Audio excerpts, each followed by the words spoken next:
We still do 7 NUFC Matters show a week for free. But if you want to help support NUFC Matters, then there are a few ways of doing it. Hit the like button on each live broadcast and video. This helps the channel grow. Hit the subscribe button and select the all notifications bell so you don't miss a single show. If you want to help us financially, then you can join the channel using this button with the membership starting at $1.99 a month. Or you can drop us a donation in the chat using a super sticker. We're also looking for sponsors. If you'd like your brand advertised on the flyers for the show and featured during the ad break, then email John at nufcmatters.com to arrange today.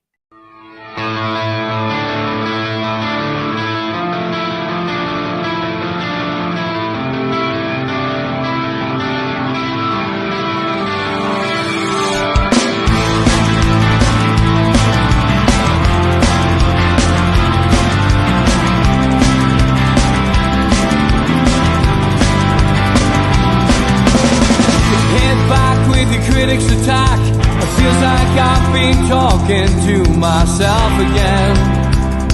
But it's the only way you're ever gonna learn. You look back and it's all in the past. I'm dwelling on the thoughts I cannot say to you. If I don't say the words, then maybe it's not true. And it feels alright when they come and say to you, you're the only thing that makes us all believe. And it feels alright where the worlds collide. Manipulation stands to make us break. What time you said is coming over you. You wish it upon a star. You wish it on a star. You are, you are, you are. You fight back, it's an all-out attack. It feels like I've been taken on the world's machine. Because I want it more than anyone can dream. You look back and it's all in the past. You tell me how you live by all the things you do. Well, you can be yourself, but maybe I'm not you. And it feels alright when they come and say to you, you're the only thing that makes us all. Good evening, welcome along to NUFC Matters. It is the 3 Amigos, the perfect way to kickstart your FA Cup weekend. And welcome to George, Steve, Mitch, and welcome to you in the chat. Only 90 minutes tonight, got a busy night ahead, but still time to fit in your weekly fix of the Amigos. And Alistair, good evening, and it was good to see you getting a bit of coverage in the Chronicle this week. Alistair, you and your daughters featured quite a few times in the photographs. You were on the other section to me at Arsenal, but obviously we bumped into each other just at the end of the game, which was fantastic. So great to see you in the chat. Good to have two photographic people in the family, Alistair. Well done. Yes. This week has been the best away week in my 40 years plus supporting Newcastle United, and it's only going to get better. And that was what we essentially said to each other when we saw each other. This probably has been the best week as a Newcastle fan going to away games. It's been unbelievable. 3 wins, Manchester United, of course, Spurs, and now Arsenal, all put to the sword by Newcastle United away from home. 5 clean sheets in the last 7 wins on the trot. It's dreamland really for Eddie Howe's boys. And 2-0 up in a semi-final. Played the away leg first, as we all hoped we would. George, that semi-final is what I want to concentrate on. It's just been the job's half done, George. But it's half time, really well. isn't it? Yeah, we've done really well. Go on, give us your views about how you're feeling after that. Well, how else could I feel? And I'd be honest with you, Steve, I think you're underselling the away wins as well. You just mentioned the teams, for goodness sake. Any time beating those 3 teams would be great. But one after the other and away from home, my goodness, that'll send shivers up the spine of the rest of the Premier League, I'm sure. And if you look at our next few league games going ahead, if we're as successful in them as we've been in these hard ones, we're going to be sitting knocking on the door of the top 2, not the top 4. So that's how I see it. And in terms of the game itself, against Arsenal, the semi-final, well, it was a masterclass in tactics for me from Eddie Howe, a masterclass in skill and togetherness with the team. Everybody played their part. It's very difficult to signal people out, but there was some things in the game you couldn't miss. You add to that, I thought, having looked at the game a couple of times now, there were times when the referee let Arsenal get away with murder. There was a period in the first half where Gordon was racing through, and Odegaard, their midfielder, got hold of him, nearly tore the shirt off his back, and the referee let that go. And then he proceeded to keep running and clip the heels of Isak and knock him off his feet. And we didn't even get a free kick for that. It was those sort of things were happening around what was the good things that were happening. But Arsenal could have played all day, and Arsenal would never have breached the way we were playing. And the stats look horrendous in some ways, but they also tell a story of how well we played. It was just phenomenal. Every time we went on the break, they couldn't handle the pace of Isak, of Gordon, and of Murphy again. You can't keep him out of the picture, whatever you think about him. And I think that's because he does what his manager wants. He just performs as the manager wants. All across the pitch, there were people doing good things. Tonali still, such an incredible player, and with that extra pace he's got, and his strength, he's fantastic. Two young fullbacks that we have the potential of having. And it blows my mind. We have the potential of having those two young fullbacks for a decade in harness. That's how good it could be. I mean, we're back to almost an era, Bobby Cowell style fullback. The fullbacks that were there forever. Cowell and Batty, Cowell and McMichael. Well, we're going to have Livramento and Hall for a while now. In fact, longer because they're so much younger.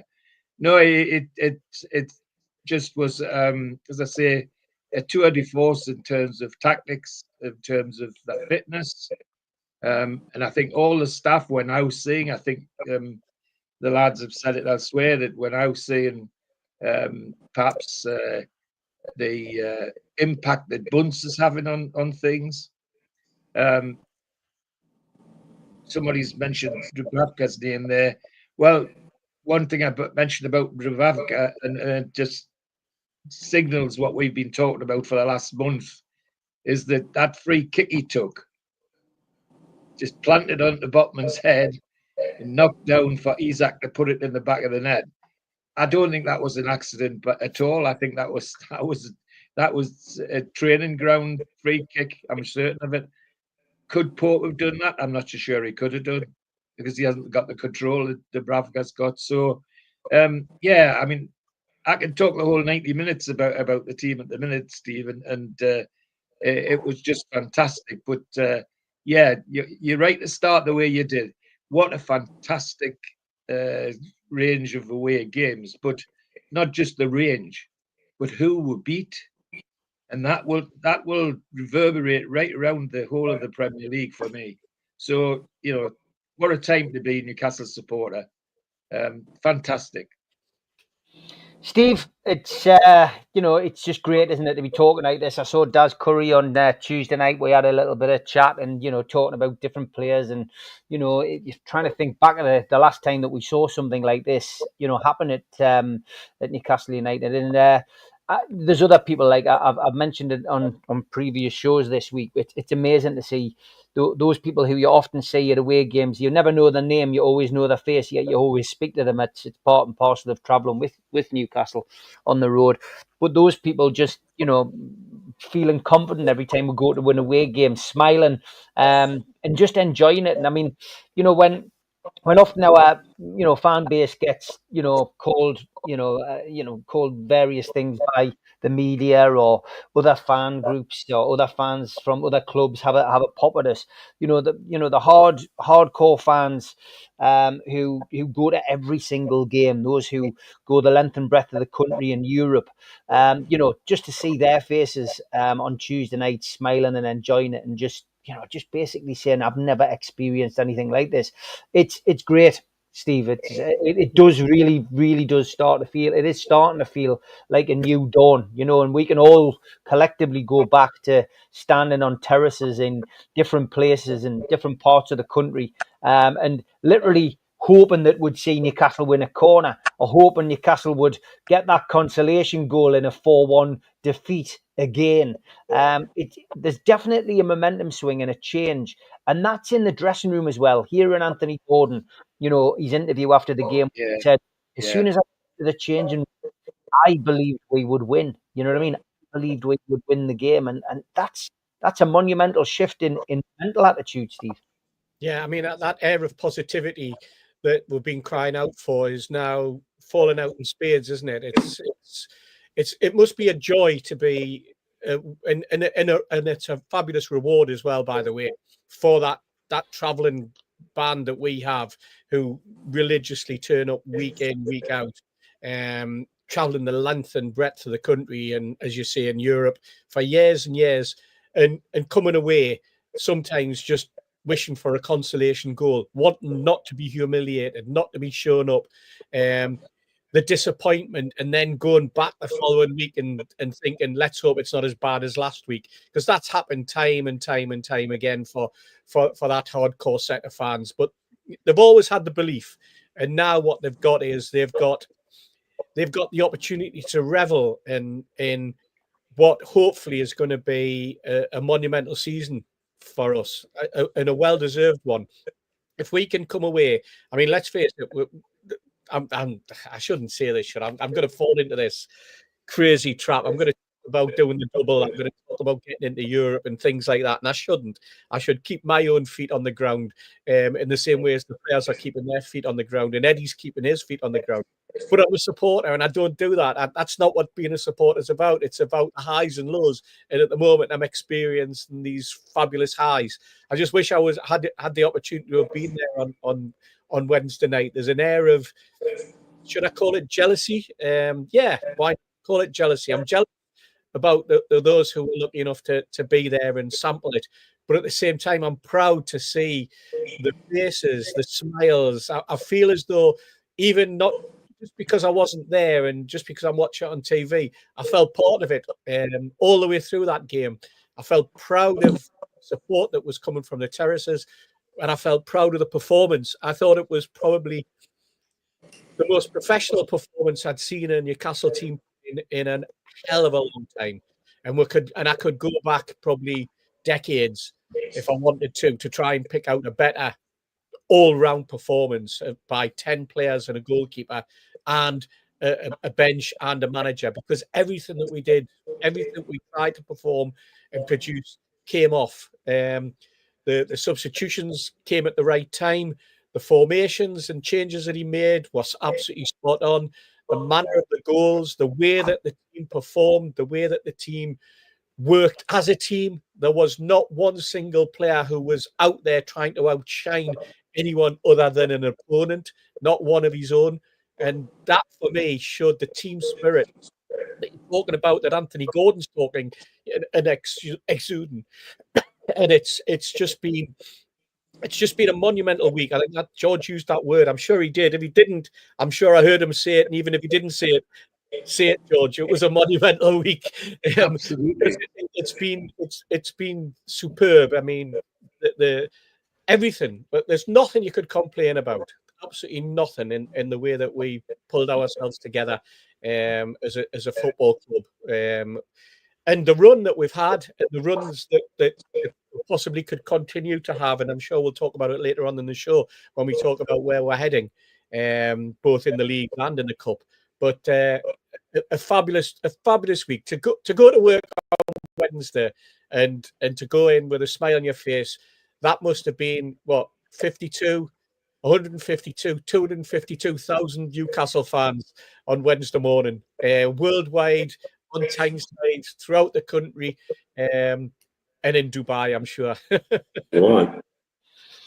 Mitch, great result that against Arsenal. I mean, it was a flabbergasting performance. I mean, you can use all the superlatives you want. It was just incredible, and it was nothing to do with the ball. Simple word: complete performance. You're right. The contrast Arsenal's meltdown post game versus our sober reality. No dressing room pictures. No having it large. Everybody's saying we've got another game to play. This is just half time. Let's get on with it. Let's go forward. While he's having a meltdown over the bloody ball and everything else. I mean, we were told what a great set piece team they were. I can't remember a set piece that troubled me. We were told that they were going to exploit some of our vulnerabilities. Well, where were they? When we did change formation and went to that very inventive 5-5-0, we just shut them down. I can't remember us shutting a team down like that. No. Possibly ever. And it's permeating the fans around the world. We had nearly 70 out on a school night for a midnight kickoff. So, the game didn't finish till after 2 a.m. over here. And so, that shows what's happening amongst the fan base. Everybody's getting behind the whole effort and appreciating what they're doing. I just thought that game was a genuine, complete performance. And the reason they're so upset is because they know they've been done properly. There's no excuses. That's why the excuses are exceptionally lame. Like the ball. Just wait till he sees ball he's playing with Man United tomorrow. It's another different one. And done especially for Man United because they're holders or something like that. I mean, good God. It gets more bizarre. But I really do think we're showing attributes that we knew we've had. And we knew we were in there, and I think that was the crux of the frustration earlier this season. And now it's coming out. It's really coming out. I can't remember as a trio of away performances, pure class against Man U, but a grit away at Tottenham, and then a complete performance against Arsenal. And the one thing we might have done is united Arsenal and Tottenham in the whinge bag stakes. I think they'll have to put the Thames flood barrier out from all the tears flowing down from North London after the past week. Really pathetic, but not my concern. We're just going about our business with class and in every way. And I think that really it set up this next part of the season very, very well. Certainly has. Lots of comments coming in. Sorry. Yes, go on, George. Just the other thing was it was great to hear. So, well, it was great to hear Arsenal stalwarts like Ian Wright and one or two others saying about Arteta that they keep toying in these dead ball situations. They hope they'll get a goal, and every time they put one in, one of the big blokes at Newcastle kicked it out, not headed it out. There was Dan Burn, there was Botman, there were, Joe Linton was back, Isaac was back, all just knocking them away. That dead ball genius was just wasted on us because we just handled it every time. And it was fascinating to hear people like Ian Wright saying that, Arteta's lost the plot, keep doing that. It's just feeding Newcastle, which it did. And we were off on the counter-attack straight away. So complete performance is a really, really good one from Neil, but there's so much of it. I haven't got it in front of us, but I think the last time I experienced anything like this last fortnight, 3 weeks, you got to go back to 55, and guess what happened in 55? Yeah, exactly, George. Exactly. As I say, plenty of comments coming in. We'll get to one or two questions as well if we have time. We've only got 90 minutes tonight, but lots of people want to talk about Dubravka, George. You touched on him slightly, but it's will he stay or will he go? 48 hours ago, it looked as if the deal was done. He was off to Saudi. Another clean sheet in the semi-finals, and 5 clean sheets out of 7 since he came in. Lots of people commenting saying that they feel more comfortable with Dubravka in goal. His distribution's better with his feet. I'll play devil's advocate and go back 12 months when he came in, however long it was, and he looked awful. A lot of us, including me, we're saying, well, let's remember when he went to Manchester United, and calling Manchester United a bigger club. For me, lots can change, things can change, people's views can change. It's still the same Dubravka. We could get £8 million for him. It would help PSR.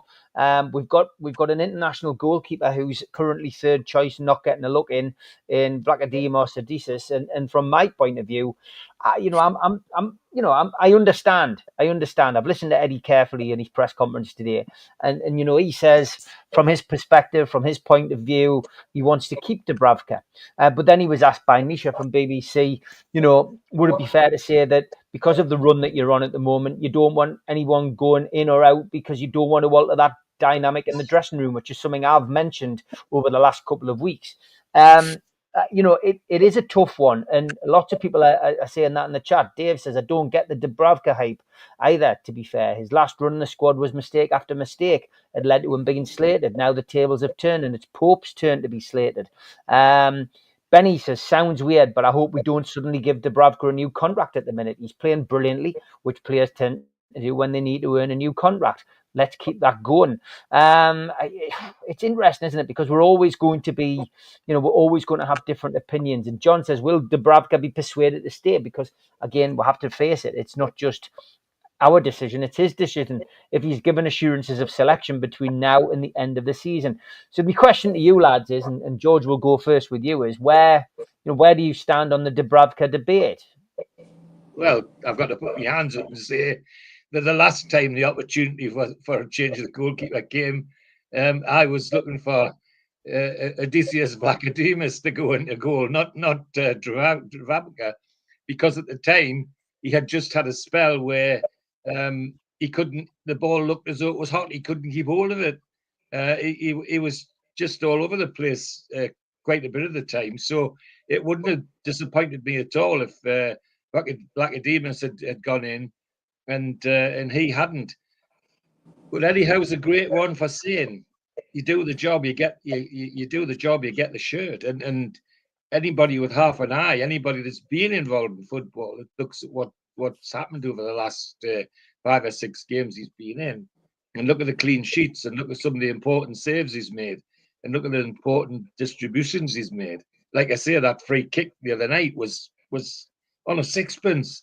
Do we want to lose that? And is you're right? Does Eddie want to upset the dressing room?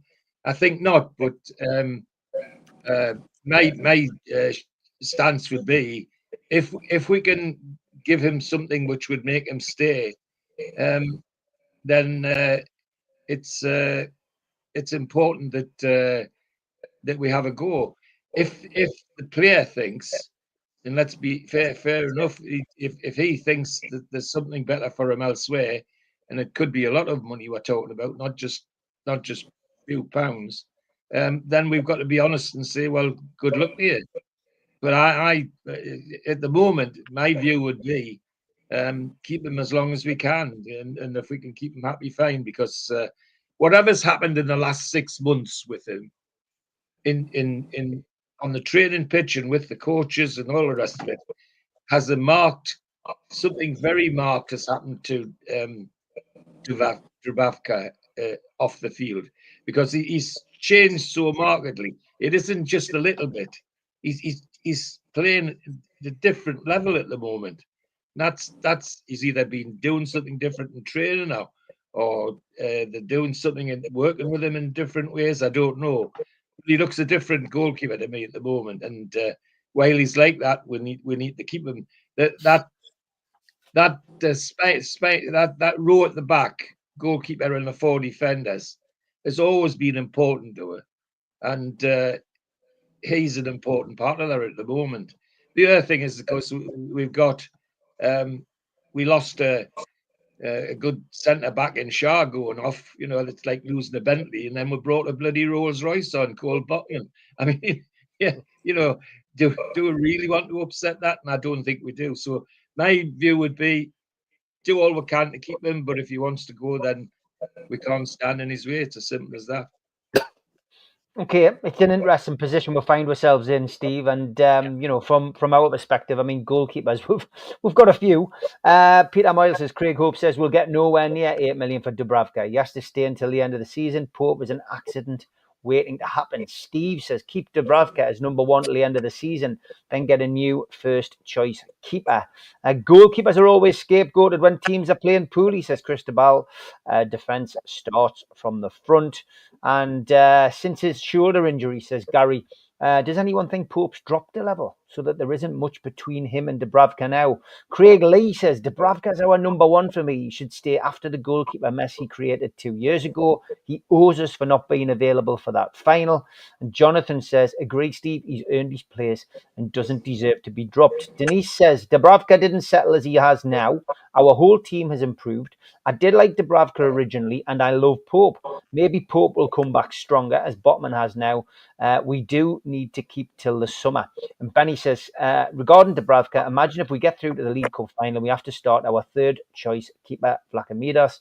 Very similar scenario to Karius 2 years ago, and that cost us the final, in my opinion. Alan says if Dubravka's got no fee, then he stays tied to the goalposts. Where's an Everton fan when you need one? I could go on. There's lots and lots and lots of people coming in with comments. I'll finish with Yvonne's. Pope still recovering. Hasn't been back to his best since the second shoulder injury. It might be physically mended. However, is he psychologically mended?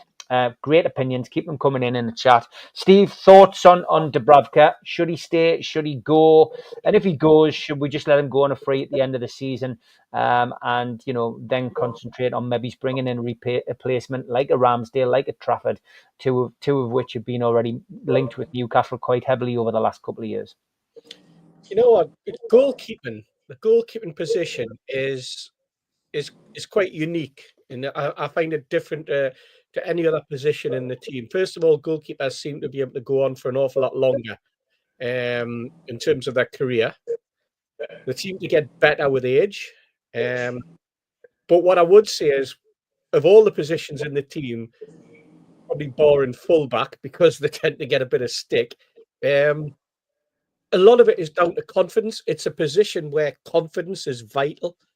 And that confidence often comes not just from within, in terms of the performances you're putting in yourself, but who you've got in front of you. It just needs one defender to make it slip up. But the pressure is on the goalkeeper, because if the goalkeeper then doesn't get to the ball or whatever, it tends to focus in on the keeper's mistake rather than the defender. The defender can slip, 3, 4, 5 seconds earlier, but if the goalkeeper doesn't get down to the bottom of the post and knock the ball away and save the shot, then it goes down to the goalkeeper. And I think with Dubravka, that's the sort of thing that's happened to him. He played with a lot of shuffling around at times of people in front of him. And I think at the time, the players in front of you lose confidence when they have a goalkeeper that makes mistakes. And I think it started to creep in a little bit with Pope after he came back from his injury. He didn't look as settled as he had beforehand. We said ourselves among our own chat that we felt as though that when he was diving, he wasn't putting in the full dive that you would have expected. Yeah. He seemed to be a little bit wary. He's now developed a knee injury that we were told would keep him out for 4 weeks, but now being extended. Again, is that something that's been perpetuated by the shoulder problem in the first place? Is it purely coincidental? We'll never know, and it's probably that's something that's between him, Eddie, and the physios to sort out. But what I would say is that when Dubravka's come in, he hasn't put a foot wrong. He's only conceded 1 goal. And normally, the goalkeeping position, or any other, that's the one that you keep the shirt, you're putting the performances in, you keep a hold of the shirt. And especially when your number one opponent, if you like, or number one person who you're up against, because there's only the one position. There's four of them, and there's only the one position. In fact, there's five of them, isn't there, with Newcastle at the minute? And there's only one of you can play. The other one is on the bench. Sometimes there can be another two on the bench, and the other two are sitting up in the stands, or they're in a luxury box somewhere, keeping warm. I've got no concerns of Dubravka staying.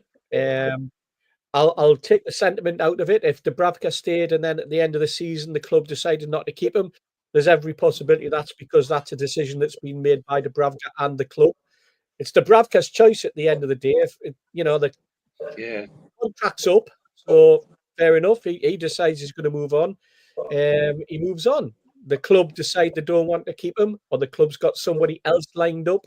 And whether that's a decision by Eddie or it's a decision by Paul Mitchell and the backroom people who look after the finances, because they feel as though they would be better served by somebody who they can get another 10 years out of if they come in, an understudy to work their way through. Pope and Dubravka are about the same age as well, aren't they? There's probably not many years between them. Maybe it's 1-2 years. So one of them's going to go, quite possibly both of them go, and we get two young goalkeepers coming in. It's not fighting. I'm looking at Tottenham. 2 weeks ago, Fraser Foster was the number one choice because of Victorio's injury. He now finds himself number 4 because they've brought a kid in Austin last week who played fairly decent. They've then gone out and bought a goalkeeper who came in ahead of Austin and played in midweek and played very, very well. Vicario's certainly going to be challenging Kinski or Austin for a place, and Foster's probably going to find himself, like I say, as number 4 goalkeeper when 2 weeks ago he was number 1 keeper. And that's what happens with goalkeepers, It's we can get hung up as much as we like about the goalkeeping position at Newcastle, but at the end of the day, it's a decision that's going to be made by Eddie in conjunction with Dubravka and in conjunction with Paul Mitchell and the board on what happens. I'm sure that 3-way discussion has probably already taken place, and it's probably been left to the player himself. But I think you'll have Eddie saying, "I don't want to disrupt things." And if I was Eddie, I wouldn't want to be disrupting things, because I'd want to keep that 7-game winning run going. I'd want to keep going with a goalkeeper who's only conceded 1 goal, and I think that the guys who are in front of him are more than happy to have him sitting behind with the performances being put in. So, when was the last time that we've sat and thought about this and struggled to ponder on what happens with a goalkeeper who's in such a good run, and we're still thinking, should we keep him? Should we let him go tomorrow? It's just rather odd, but it's an odd season, Steve. Really is. Yeah, Neil, I mean, so much to talk about with Dubravka. I mean, he's I think it's about 7 or 8 years he's been at Newcastle now, and we've had ups and we've had downs with him, but he's been a great servant no matter what happens. He is 36 next week, as Gary says. Pope is 33. We've got 2 keepers who are cracking on. We know goalkeepers can last a bit longer, but what's your feeling? How are you feeling with regards to Dubravka? Would you like to see him stay at the end of the season? Look, Eddie's never going to come out and say, "Oh, he's shite, and I'll pack my bags for myself and I'll drive him to the airport." He's never going to come out with anything like that. You've got to hand it to Dubravka. He's come in and really played well, and above the expectation I had for him, most certainly. If you look at it from the player's perspective, he's the wrong end of 35. Being left potentially without a club at the end of the season. There might be a deal on the table that he could take now that guarantees a good income for him. From the club's perspective, yeah, it would be great to get some money for him, but we've got 2 different reports. We've got a report from Saudi saying there's 8 million there, and there's a report from the UK saying there's no transfer fee involved, which does nothing for our PSR. I suspect what the Saudi club are reporting are agent fees and signing on fees and all other things like that, and the wages package in total is what the 8 million probably is, and that might be just a different way in reporting things. It may well be in Dubravka's hands, and the player in that position, I wouldn't blame him if he wanted to secure a contract and say, right, there's a payday there for us and I'm going to go. And he's earned the right to that, to be honest with you, for me. Whatever happens from here, that aberrant moment of going to Man United and being a bit of a dickhead on Instagram is pretty much forgiven now, from my point of view. This little run of form has showed that he isn't forever with poppadom wrists and crisp packet hands. He looks and has looked the real deal. And I'm be grateful to him for that. I don't think we can be that squiffy about it.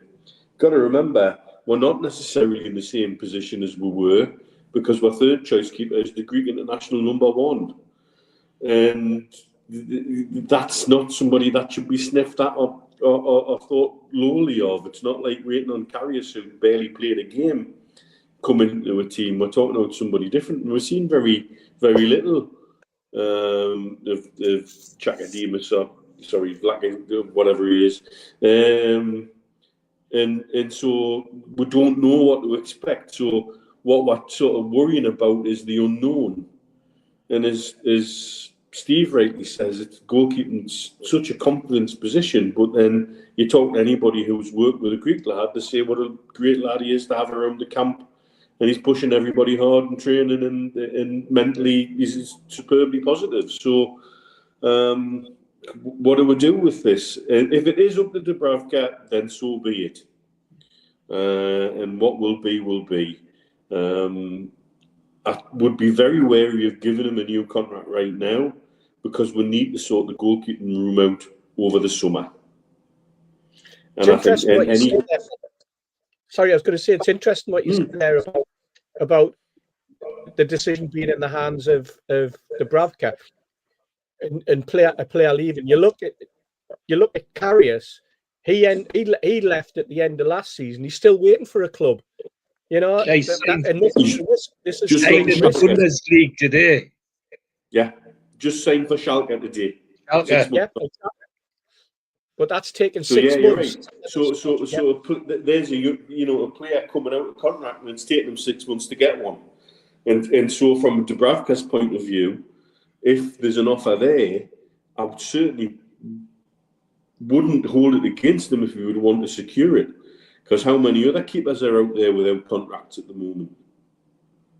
And so it's a complicated situation, but one of our own doing, because the whole goalkeeping room got messed up in the summer again in the middle of all that PSR shite.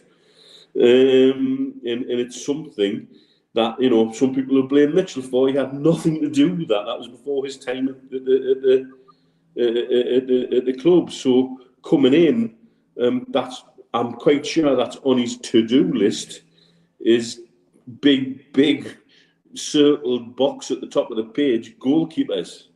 With regards to Pope, I think very much there's a confidence thing there. I think he may be healed physically. I'm not quite sure he's the same mentally.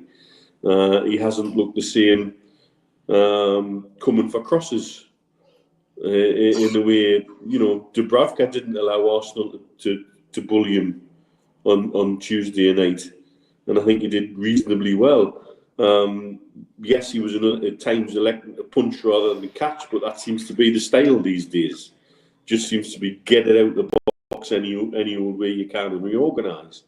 So again, you kind of criticise when we've kept a clean sheet at the Emirates Stadium, and it's got all gone to plan. It's a really quite a complicated situation that potentially everybody could lose out of, and that's unfortunate. Yeah. But I really would be wary of giving them a brand new long-term contract right now, because our goalkeeping room needs sorted out in the summer badly.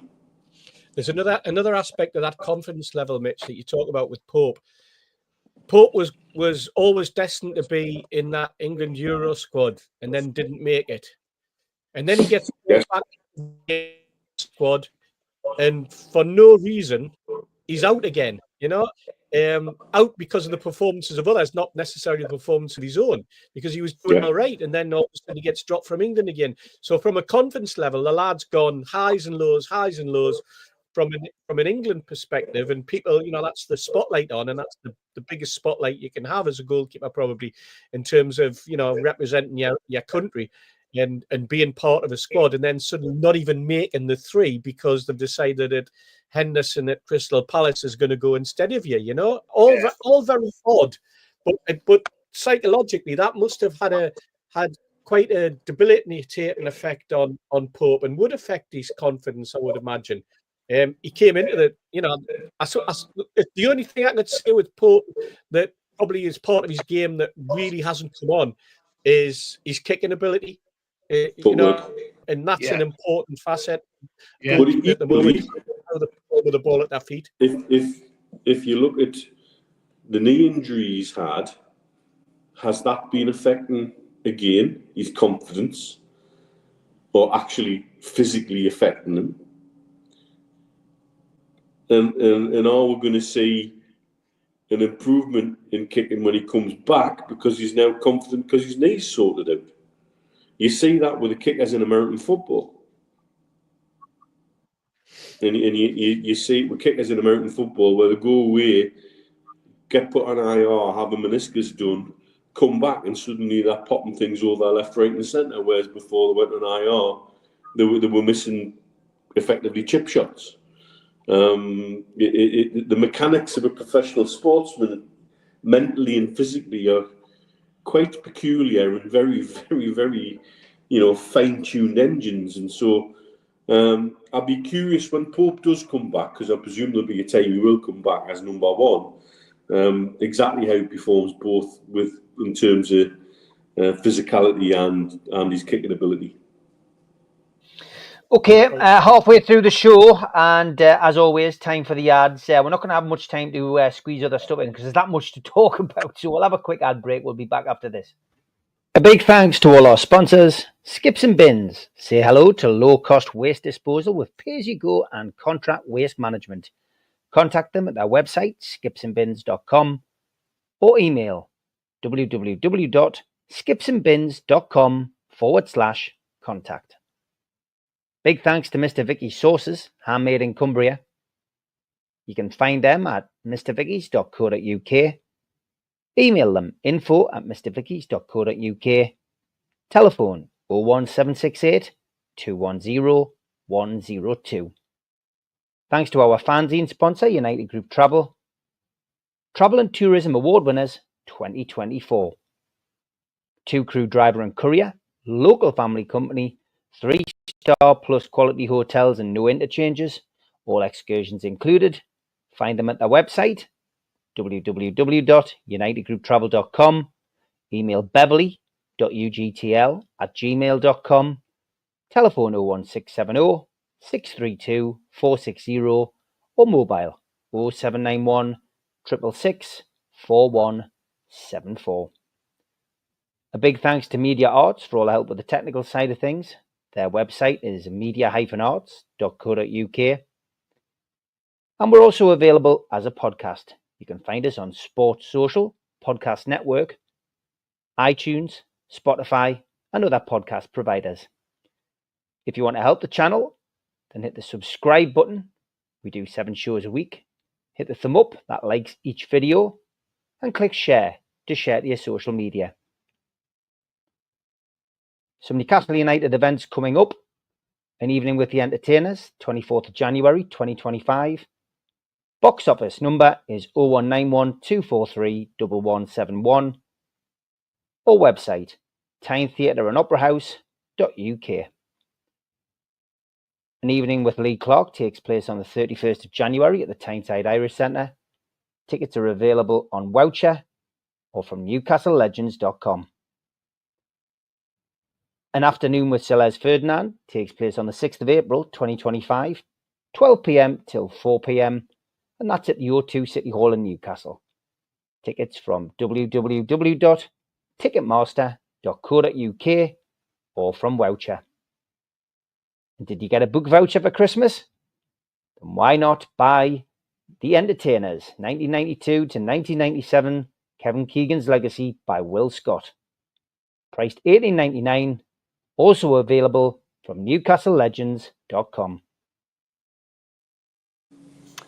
Okay, welcome back to the Three Amigos. It's Friday night, and it's welcome to Borough Mag. Hope you're well, mate. Happy New Year! First time I think we've had you on the show officially, and you've got is that the new retro? Is that the new retro top?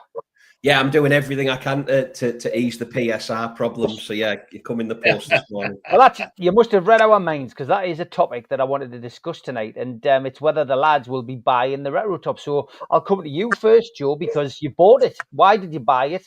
What's it like compared to the original? Well, I love it, Steve. It is my favourite shirt. It was the halcyon days. I was kind of 15, 16 when this when these two shirts were launched the first time round. Unfortunately, the one that I had when I was 16, for some reason, doesn't fit me anymore. I can't think why. So when they said they were relaunching it, I think just in terms of it being an iconic Newcastle shirt and one of my favourites, that's why I bought it. Yes, they are expensive. In terms of the quality, not that I can kind of remember when I was 15, 16, it feels really good. It looks really good. It doesn't kind of feel much different. I love having Newcastle Brown Ale back on me belly, as much as having it in me belly. And it's another shirt launch, and I think that's something we're probably going to have to get used to, isn't it? We've had various training kits launched. We've had the 3 strips, and now we've got the retro. I wouldn't be surprised if the away retro comes out as well, and that'll be more money we're invited to pay. But it's iconic for me, Steve. And actually, it's not one of the retro launches that kind of doesn't have the badging on and doesn't have the manufacturer. It's legitimate Adidas gear, and as people might know, I am a slight fan of that. So I was always going to get it, and I might just wear it on Sunday as well. So it's a big thumbs up for me. Is the sizing good, Joe? This is an extra small, and it fits lovely. Yeah. It's all right. Yeah, it fits. This is a 2XL. There's enough room in it for me, so yeah, it feels really good. All right, good stuff. Steve, we'll come to you. What's your feelings on this next launch? I mean, look, at the end of the day, we all wanted Adidas. We're all celebrating Adidas. This is what Adidas do. It's not just a Newcastle United thing. As usual, bit of a meltdown from some people in our support on certain social media things. When they're bringing another top out, this is mental, blah, blah, blah. At the end of the day, if you can afford it and you want it, go and buy it. If you can't afford it, then don't buy it. It's as simple as that. But Sean says, I got my retro kit this morning. It's phenomenal quality. I had to pull my old kit when I was 8, exactly the same, and it's a great fit. And Mozza says, I've got the original. Alan bought the new one. It's a bit thinner than mine. Also, his badge is in the white stripe. Mine is in between black. Between the white and black stripes. So there we go. So always going to be differences, but Adidas have brought it out. And look, it's all going to be PSR. It's what Joe mentioned, Steve. Yeah, that you know what, the position of the badge and the position of the Adidas logo was always controversial, wasn't it? Because it was Steve, if I remember rightly, on the original ones, if it was in the full stripe, it was made in Vietnam, and if it was on the half and half stripe, it was made in Turkey. Great knowledge, Mitch. Great knowledge. Well, I was going to say there was the 2 arguments. One was that, and the other one was to do with sizes. But then everybody saw Les Ferdinand wearing the shirt in 2 different places, and that went right out of the window, didn't it? But I mean, to be perfectly honest, it looks great. It actually for me, it looks better than the original. I don't know why, but whether it's just the white is a little bit crisper and the black is a better print or whatever, I'm not too sure. But it looks superb. I probably will end up buying it. Oh, no, I'll not. What I'll do is I'll nag the daughters long enough so one of them buys it for us, because that's a much easier way to get one. I've got the original. Yes, exactly. I'd recommend it, lads. I'd recommend it. I've got the original short-sleeved one, and it's got the Premier League badges on, because that's what you did in the day. And I've also got the long sleeve. I bought the long sleeve one as well. I was a softie when it came to the lads. They used to, because when we played football, always wanted to wear the long sleeve shirt instead of a short sleeve shirt. And so when the retro top came out in long sleeves, I went and bought it just as a point of principle, because you guys know what I'm like. But I've got them both, but that'll not deter us from, like I say, picking up this one at some point in time if they're still in stock come next Christmas. If I have to buy it myself. But you're right, Steve. These are always going to be controversial things. I'm going to throw another one in the mix. I'm going to say my dream would be, and I mentioned it to a couple of you earlier in the week. Imagine we got to the cup final in March and we wore the retro top in the cup final instead of the original. How can you imagine the uproar then? That would be the ultimate for me. Either that or we'll wait until we get to the FA Cup final in May and we'll wear it then. But it just looks great. It's part of our history. I thought Keith Gillespie even looked good in it last night because it fitted. It wasn't hanging off him because he was like, there was nothing in him at the time when he was having to wear those great big Adidas, because I think Newcastle only gave the players extra large at the time. Some of the players were happy about it, but certainly poor Keith Gillespie wasn't, was he? He was lost in that shirt. But even he looked good in it last night. And I'm just bowled over that they've gone down this line. I think it's great, because we have had some iconic shirts in the past. I'm waiting next for the Andy Cole 94 one. I'm looking forward to that one coming out. I hope that's next on the list. Yeah, I mean, I think Sella would have something to say about us wearing it in any cup final, to be fair. Mitch, you are our strip aficionado, really. You've got another belter on there today. What's your take on this? And I mean, 90 quid, I've seen some people complaining the price, 90 quid, and 110 if you want a name on the back, etc. But it's the price you pay, I'm afraid. If you add to that, they've also released the black training kit to go along with the white training kit and the red training kit. It feels, like I said, I think last week, it feels a bit like a cash grab, and that doesn't necessarily sit well with me at the moment. Will I be getting it?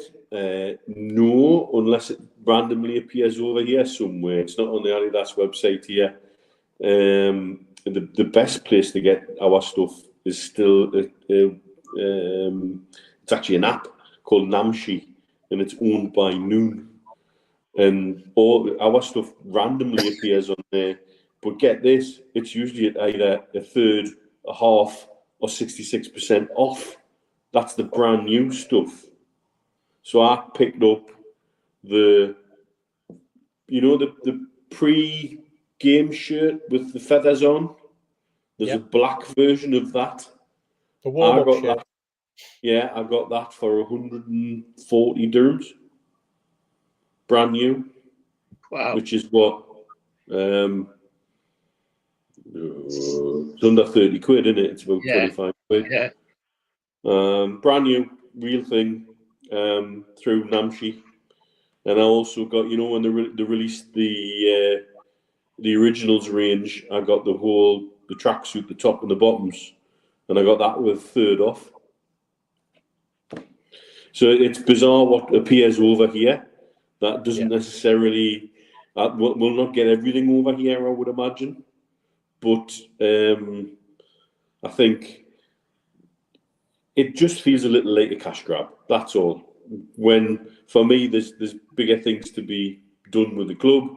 We might touch on that a little bit later on. But at the same time, it's there. If you've got the money and you want to buy it, go and buy it. At the end of the day, I think we're going to have to get used to this. I think this is going to be, when Adidas came on board, if you go back to the original Amazon four-parter, when they were out in Germany and they were looking at the kits, they were pulling out old kits, and it was quite clear they were pulling out old kits to start to look at what are we going to redesign and introduce into the playing arena, and what are we going to reissue is what we're going to reissue is the retro, and I think that it was there in plain sight, really. Hindsight makes you a genius when you sit with all of that. Yeah. But it is a bit. Can I ask, are we the only, and I'm sure somebody will be able to tell us in the comments, are we the only Premier League club or European club where Adidas are bringing out retro kit as well? No, Because I can't recall any, I must admit, but I haven't been searching around. this is the other thing. If you look at all the other tier one, Dave's just made that point. If you look at all the other tier ones, and this is the frustrating thing for me here, is if you go to the Adidas shop, I can get a lot of these things for Real Madrid, for Juventus, Right. for Man United. Not so much for Arsenal, even though they've got Emirates connections.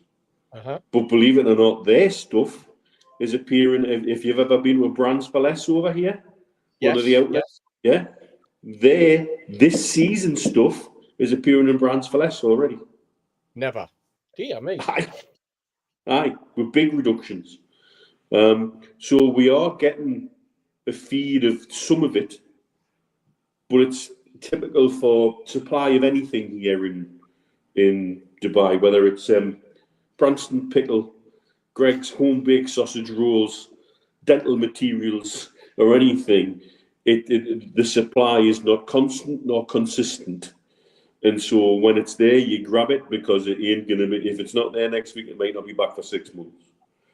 And that's what I'm curious to see is what happens to our stuff going forward out here. Because I'm quite convinced I'll see our stuff in Brands for Less, because all the Adidas originals ranges and retro ranges that they've done for Italy, for Real Madrid, for Germany, for Arsenal, for Man U, they've all appeared on outlet and or discount sites over here already.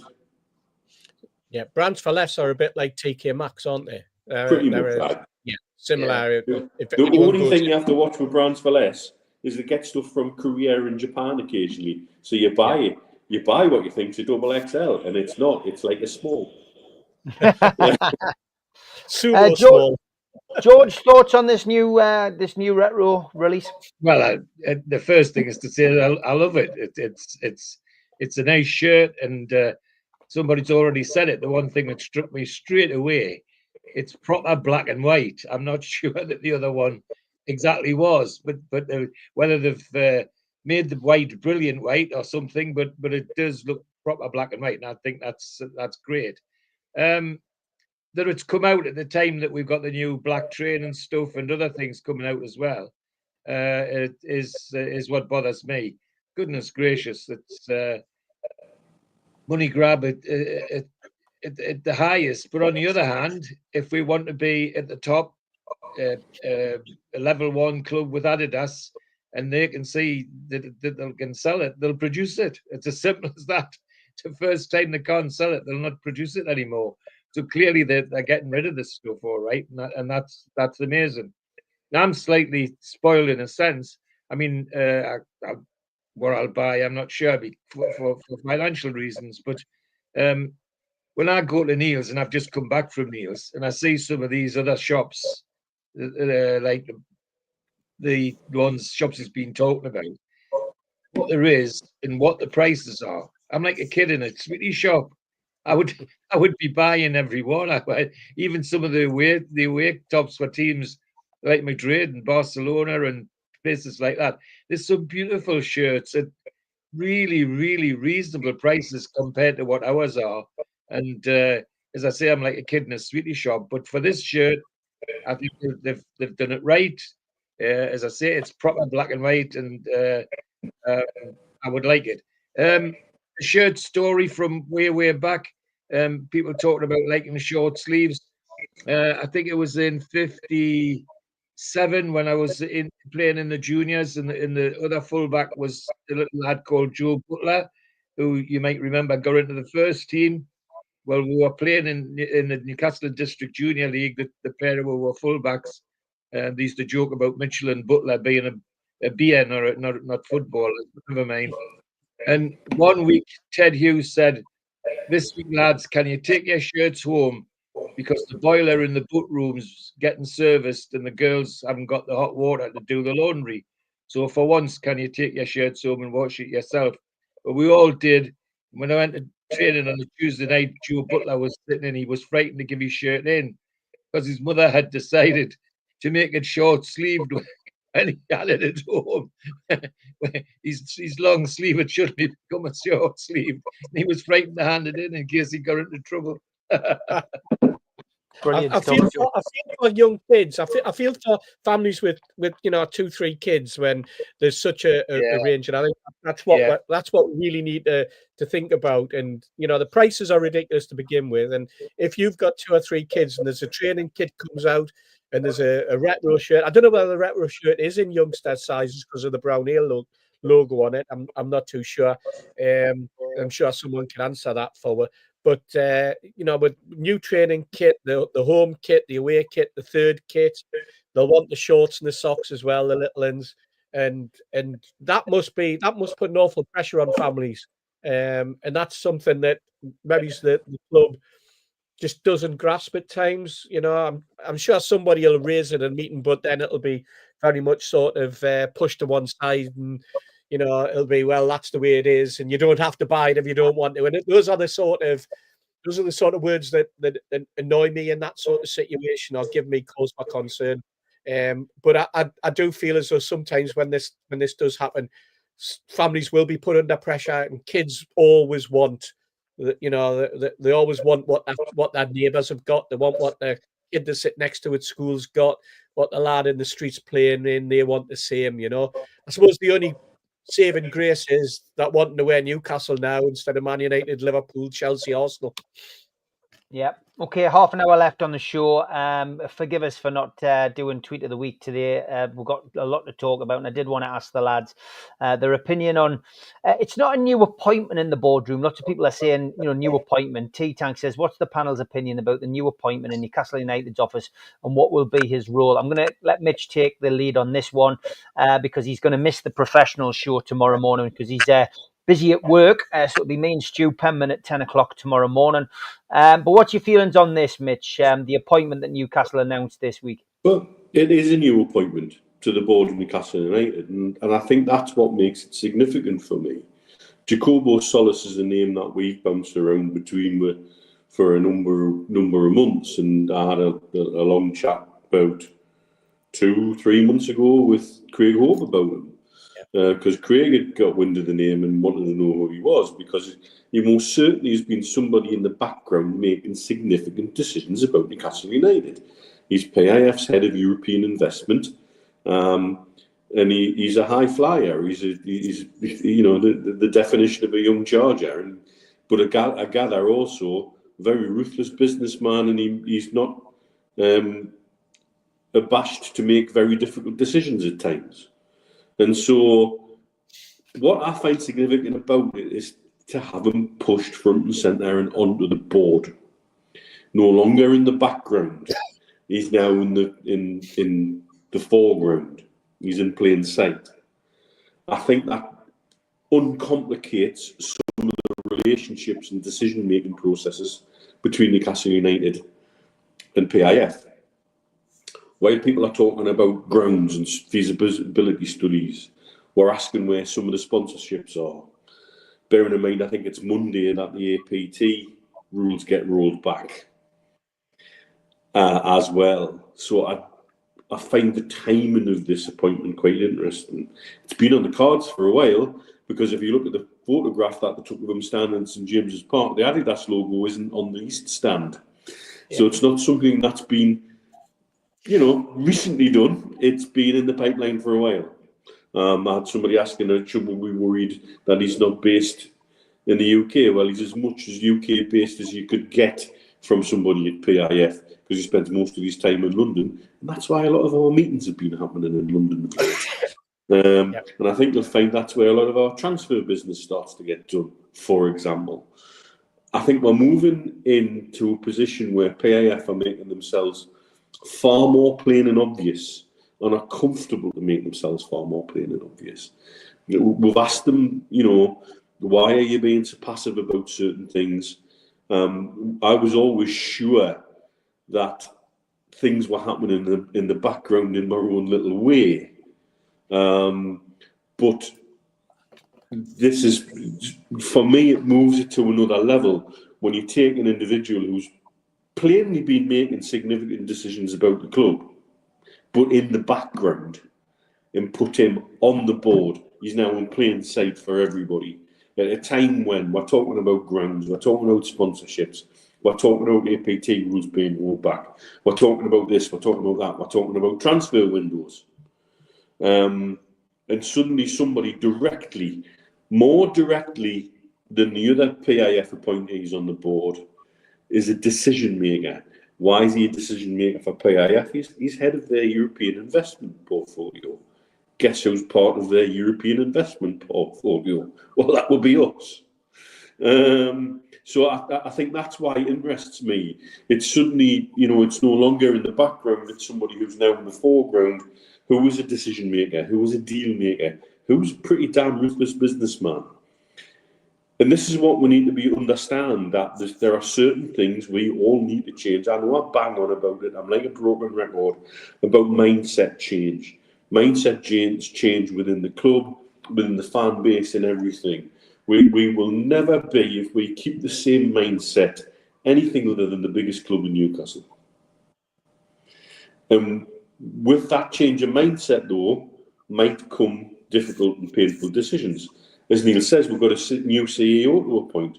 Now, suddenly, we've got somebody on the board directly involved with PIF who's a decision maker and a deal maker for PIF in Europe and now Newcastle United, who could probably rubber stamp things. And I think what you'll see is a smoother, less complicated decision-making process, which I think we really have needed. Because it felt like we would make a decision, go back to Riyadh, come back to Newcastle, go down to London, out to Riyadh, back to Newcastle, and then by the time that had happened, the situation might have changed. And so, for me, I think it's a very positive appointment because I think it shows intent, and I think it uncomplicates the relationship a little bit. George, I mean, on here we've all been, saying, we'd like to see PIF be a bit more, a bit more obvious, come out and say a few things. We're hearing things from, the people that have appointed, but we've also seen people in the chat going, are PIF getting bored? Are they gonna leave? And this, I think this has just been a very clever chess move, hasn't it? Really, on behalf of Newcastle, and a business move as well. I think Neil's outlined it nicely. It's more than just paper dressing. This is a real move to make a business move that's very visible, that we haven't had from them before. And that's great. That's wonderful. And the point you're making about PIF losing interest, there's an article in there, I think it's The Athletic, is it today or yesterday, which nearly made me tear my hair out. I wish they would do their research before they write these articles. PIF are losing interest because they don't think they can get what they want for selling the ground. They can't sell the bloody ground. They don't own the ground. The ground belongs to the freemen of the city, managed by the council. It doesn't belong to Newcastle United. Please have a look before you write all that tripe. So, with somebody there with a business nose, a hard-nosed business nose, to be looking at all likely to happen to the club, I think is great. I only have one more wish, and that is that we need somebody that lives in St James's Park or in the northeast to have a voice, to talk to people locally quickly, like a certain lady used to, and that would complete it for me. But this move, I think, is absolutely great, absolutely essential. And it wouldn't surprise me if we get fed up with what the Premier League are doing, that this is the person who would step in to start to sort it out, because he's got the ability. He's the kind of individual I would send into the Premier League and say, right, absolutely. That's exactly what I would say. So, great appointment as far as I'm concerned. But more importantly, somebody who's visible. Somebody who can people can recognise as the PIF voice, if you like, and that's been missing. And it may just be that they're starting to stretch their legs and starting to decide the directions they're going in a more positive way. and doing it very quietly, and just getting on with it behind the scenes. And if that's true, great, even better for us. What a better time! It couldn't be a better time to do it, in my opinion, because things are going well on the pitch. Why not things go well off the pitch? Steve, anything to add? Yeah, what I would say is that you look at the board now, and the 6 people on the main board. You've obviously got 4 representing PIF, and you've got Jamie Rubin and you've got Roger Thornton. Now, for me, Solis is there because of all of those. He's the sporting guy. He's the guy with a little bit of like experience of dealing in sporting matters. The others are there because they're legal, they're financial, etc., etc. But we're in a battle, don't forget, and we have been in a battle with the Premier League for nigh on 3 years now. And I think what we've got in Solis is somebody who is there ready to go in all guns blazing if necessary against the EPL board and also against other EPL clubs who they feel as though are getting away with blue murder in the way that they've manipulated stuff. And I'm talking about the big 6, and I'm talking about 1 or 2 others with big mouths, 1 or 2 other people who have got very, very big mouths within Premier League clubs at the moment and seem to be shouting out and trying to lay the law down on everything from football governance to whether or not the government's bill and the all of that should be or shouldn't be taken forward. And I think that it's an important time for Newcastle United, as well as the decisions that are going to be made on whether we stay at St James's Park, whether we build a new ground. But I think his position, most importantly, is there as someone with that vast experience and a sporting knowledge and a knowledge in boardrooms and a knowledge in getting their own way.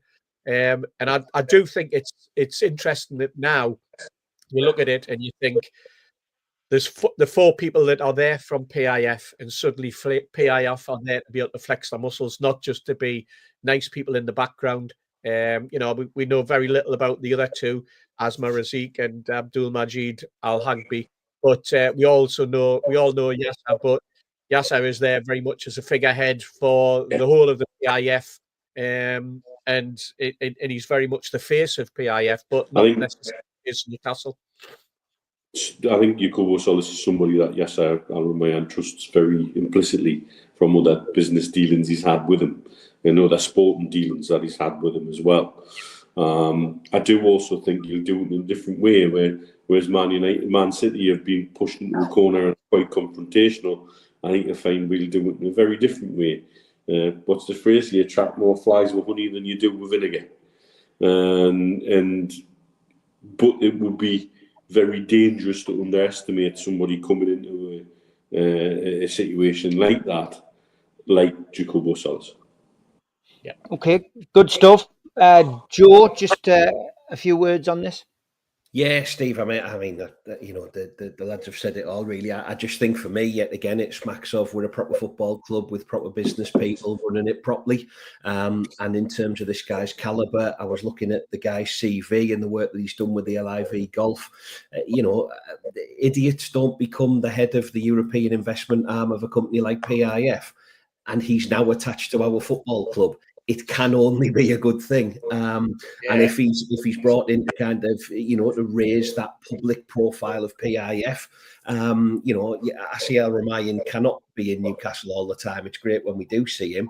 We've got a UK or certainly a European, but a predominantly UK-based chief of PIF, and now he works for Newcastle United formally. So, brilliant. What they've got up the sleeve, who knows? Who's going to deliver it? Who knows? But I tell you what, I'm starting to get excited. Yeah, Alan McKenzie says, my nana always gave me a tablespoonful of malt extract and cod liver oil. Was that something you were going to share, George? Yeah, not quite, but I know where I'd have to go if it happened now. Never mind. I noticed one of the comments on the bottom when I mentioned about the ground being owned by the Freemen. And somebody said, well, perhaps that they're willing to sell it to PIF. I'm telling you now, it would take a bloody act of parliament to sell it to PIF or anybody else once the Freemen have got it. That ain't going to happen. I don't care how much money PIF have got. Okay, we'll have to zoom through to the match review now. As I said, we've got Peter Beardsley tonight, so we need to crack on. Bromley at home in the FA Cup. Third round. It's a 3 o'clock kickoff on Sunday. Remember, the game is on Sunday. And if there's, with no replays, ties are settled by our extra time. And if drawn at 90 minutes, and penalties if drawn at 120 minutes. Fabian Shaw and Bruno Guimaraes will both be available following suspension. Emil Kraft is expected to play some part after recovering from a broken collarbone. Nick Pope, Jamal Lascelles, Callum Wilson, and Sven Botman and Alexander Isak will be rested for the tie. Obviously, Pope, Lascelles, and Callum Wilson still on the recovery list. Wilson not too far away, though he is back on grass. Andy Woodman is in the opposing dugout, of course, a former coach of Newcastle United, and Will Finney will be refereeing his first game in charge of a first-team fixture at St James's Park. There's no VAR, and TV coverage is live on BBC iPlayer and on the BBC Red Button. Here's Tyne Stato with his views.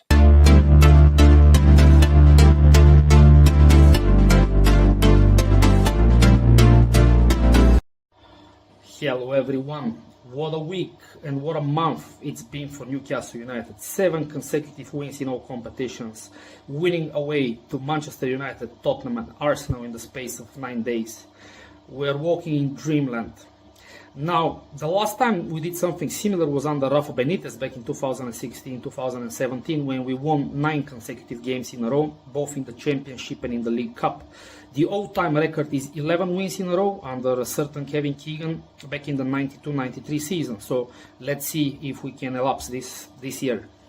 Now, Bromley on Sunday at St James's Park. First game in the FA Cup at St James's Park since that defeat against Cambridge United in 2022, which is the only game Eddie Howe has managed in the FA Cup at St James's Park. Since then, there have been 5 consecutive away ties.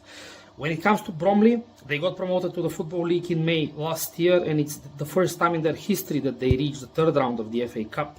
Respectively, it's the first time that they'll play against any top-flight opposition in the tournament. So far, they registered 2 wins in the first and second round, after going without a win in their first 23 games in the FA Cup.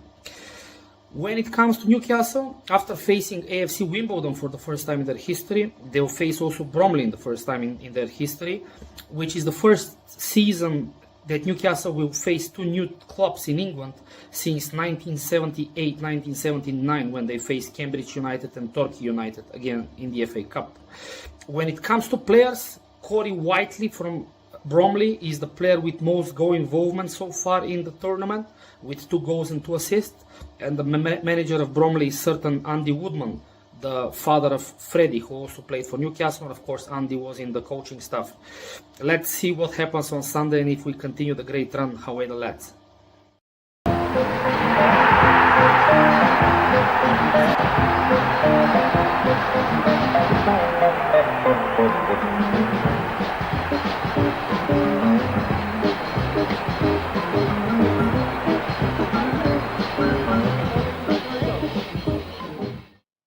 Give us some tips, Joe, lad.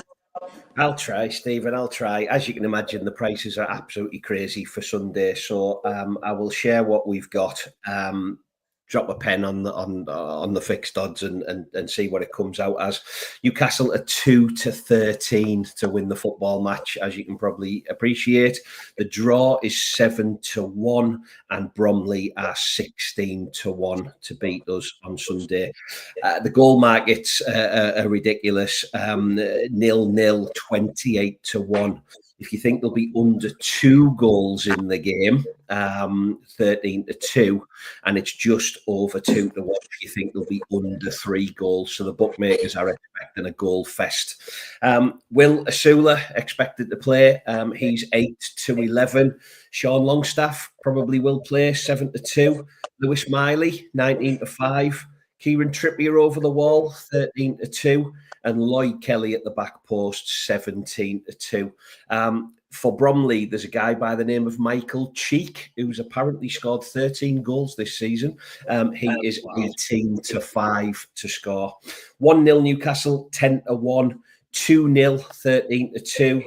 Penman is 10-1. And if you think we'll do them 5-0, you can have 12-1 for that. One's each 14-1. 0-1 is 45-1, and a 2-1 defeat is 35-1. The FA Cup in general, Liverpool and Manchester City are 5-1 joint favourites to win the cup. Chelsea and Arsenal are 15-2, and Newcastle United come in next at 11-1. Bromley are 4,000-1 to win it, if you want to get your money on that. And I just thought, without me getting carried away, if you think we'll win both trophies this season, a Newcastle United Cup double is 25-1. All the Premier League teams who play in the Cup tomorrow to win is 11-1, if you think they'll all come out of it unscathed. Look after your money as always. Please gamble responsibly and take your pick what the score will be, because who knows. Go on then, Joe. Give us your prediction, mate. What do you think is going to happen tomorrow? I don't know. I don't know with the side that we'll put out. I don't think, well, I mean, I hope I'm wrong. I don't think we'll win 7-0. I'll quite comfortably take a very non-dramatic 2-0 win and see us in the pot. 3-0 at best, but yeah, I'll take 2-0. That'll do. Okay, Steve, give us your prediction for the weekend. I've gone for a 2-0. When I heard it was 13-2 as well, I went, you know what, that's not bad. I think that we'll go in with Trippier, Shaw, Kelly and Target at the back, Bruno, Longstaff and Miley in midfield, and Almiron, Asula and Barnes. And I think we'll play Vlachodimos in goal. And I think that team should be capable of getting a 2-0 win, and that's why I've gone for it. That team might be nothing like the team that Eddie picks on Sunday, but it's going to be a good game. It's a full house. It's great. It's so disappointing though for me. No cup replays. This is the whole glamour of the cup has been sold out, and I find it so disappointing because for me, you look at our cup running night in 74, for example, a replay in the third round, a replay in the fourth round, away in the next round, another win, and then we had the 2 games in against Nottingham Forest. But it was the replays that made the run, made Malcolm's goals, got Malcolm to play and score in every round of the cup. So I do have this thing about replays, and I thought it was always good when you had a top team that got held and then against a lesser team and they had to go to the lesser team's ground, and you saw them struggle. We did it in the past. And just getting on to that, what was said about 11 in a row. The 12th game was against Grimsby that season. We got beat 1-0, and yet ironically it was Grimsby that we beat down there at their neck of the woods to gain promotion at the end of that season. But I think the 11th game that we won was Sunderland, and then after that we weren't that bothered. It was 10 out of 10, 11 out of 11. Then we played Grimsby and we couldn't be bothered anymore because we just beat the Matthews. Okay, 2-0 from you, Steve. George, what about you? Well, as a result, and being Mr. Optimistic, I was going to go for 3-0, but can I remind you where we've been at this before with the third round of the FA Cup and name teams like Wigan, Hereford, Bristol Rovers, Cambridge, Oxford. Don't count your chickens, lads. And Joe just reminded me about a centre forward. This lad Cheek, 5 years ago, was playing in the Sunday League football, and suddenly Woodman got hold of him and turned him into a monster. He's a big lad, very fast, use either foot. I've watched a couple of videos on TV. He has the capacity to frighten defenders, and that might be, he might be a bit strong for Lloyd Kelly. So I don't think it's a foregone conclusion, because I'm certainly not thinking so. So, keep the lid on, lads. It's not going to be that easy, but optimistic me says 3-0. Yeah, I'm going for 3-0 as well. Mitch, what does the dice say? The dice says 2-1. 2-1 to Newcastle. What do you say? Yeah, I say 4-0. 4-0. We're riding the crest of a wave. For me, little mini rant coming. The FA have allowed the whim, effectively, of 4 clubs from the Premier League who proved repeatedly they don't care about the rest of football. They don't care about tradition and history of football. They've taken the magic of the cup and they've wrung it out into a cup and poured it down the sink. Sheffield United played on Thursday night, bizarrely, with a 6,000 crowd. Do you want to kill the third round of the cup? That's what you're doing. Taking replays away. Replays didn't just give smaller clubs a second chance to take a big club back home. It provided money, it provided income, it provided the kind of income that clubs like Bromley would keep them going for 2 or 3 years. And they've taken that away. Why? Because we're playing too many games and getting tired and things, and for fuck's sakes, really. The FA should be bigger than that. They should be tougher than that. They should be able to stand up to those clubs and say, just get on with it. You got lots of money, you got big squads, you got deep squads, use your squads and just get on with it. Not heard any complaining about it at all. In fact, he sounded in the press conference like he was looking forward to shuffling the pack and getting the mix right, looking at getting the height comparisons right, and not just putting any old team out and treating it like a proper game and treating Bromley with the respect that they're due as a football club. And sadly, the FA are allowing their premier competition, because it's their only competition now, to be pissed on by 4 clubs who don't care about history, don't care about other clubs. They care about themselves and themselves only, and they're happy to let the rest of football burn. And that really upsets me. Slightly different. I've got to move on, George. It's a slightly different shorter night. It's a shorter night. I do have a couple of things to cram in. I just want to pay tribute to this guy, John Shearer, who passed away this week. Those of you who go to the club on a regular basis to home games will recognise John. He's an autograph collector. He's a top bloke. He really was. And he used to come to all of our events. He was always standing outside. No matter wind, rain, hail or shine, he will be sadly missed amongst all the autograph hunters. And he'll be missed tonight when we do our event. God bless him. And this show is definitely dedicated to him. And I want to thank everyone who came to the Long Sands last weekend. Steve Hasty was there. I know a few of the viewers were there as well. And thanks to you all, we raised £1,600 for Newcastle's cat and dog shelter. And that was donated today. They are over the moon. It raised their profile, and 1,600 quid from the Long Sands fans and supporters. And we are going to play out with a new band who were at the event. The full video will be going up on the channel very soon. But I bid you good night, Steve, Joe, Mitch and George. Thanks to everybody for watching. I'm back 10 o'clock in the morning with the professionals with Stu Penman. Here is Lilac Lane. Brilliant.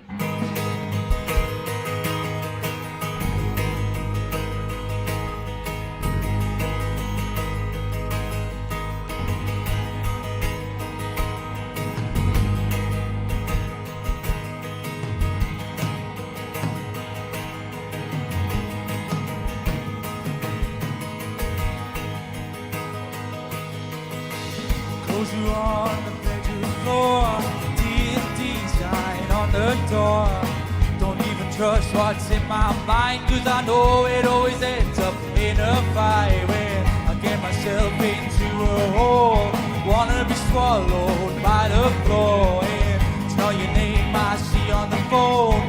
Fuck this feeling of being alone. And I need you to understand I only wanna be your man. And I know that I'm still thinking of you. And I know that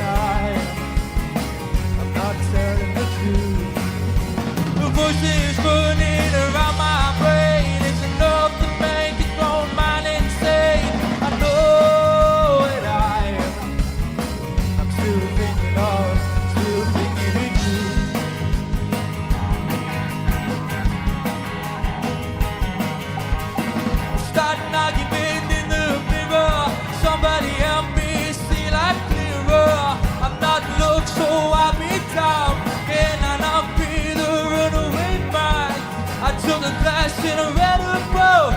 try to understand how my life should look.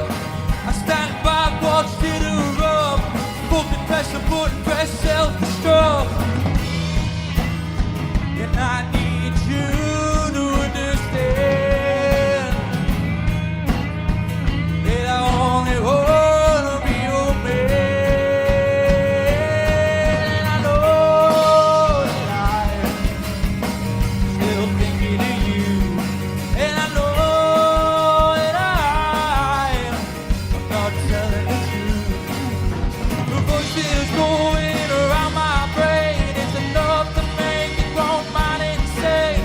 I know that I'm still thinking of you. And I know that I'm not telling the truth. The voices running around my brain, it's enough to make it grown mind insane. I know that I'm still thinking of you.